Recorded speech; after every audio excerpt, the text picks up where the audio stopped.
What animals have we got there? Can anybody tell me? Cow. How are you? You remember Jenna? She's the vet. Hello. Right, Henry, if you stand up as well. Right, now you put that round his wee tummy. That's it. And round the bottom. Right, if you want to let one of your classmates have a go, round the bottom and then pick it from the bottom. Excellent. Nice to get the children to see what they don't often see when their animals go to the vets and they just come back from home.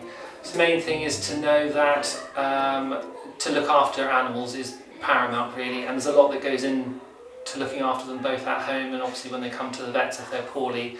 And I think it's good to get the children to get out of the classroom and interact with living, breathing creatures, if you like, and to ask questions about questions that they might not normally ask to their mum and dad and things like that. So just getting them out and getting them involved with animals, I think, is really, really important. Do you think they are baby tortoises or are they grown-up tortoises? Grown-up. Grown-up. Because they come from a desert and it's really, really hot. But they don't mind being touched. Do those have claws? They've got claws, but they don't hurt you. They don't bite. Sorry. Here's a massive really high up. Awesome job. I'm gonna just have a look in here and get Sweetie out. Just like that.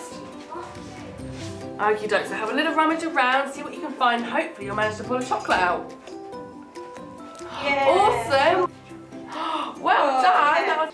Oh, I definitely see some more in there. Oh, well done. Hold on. Oh, it's fine. Job. All right, you're going to put your hands up this time.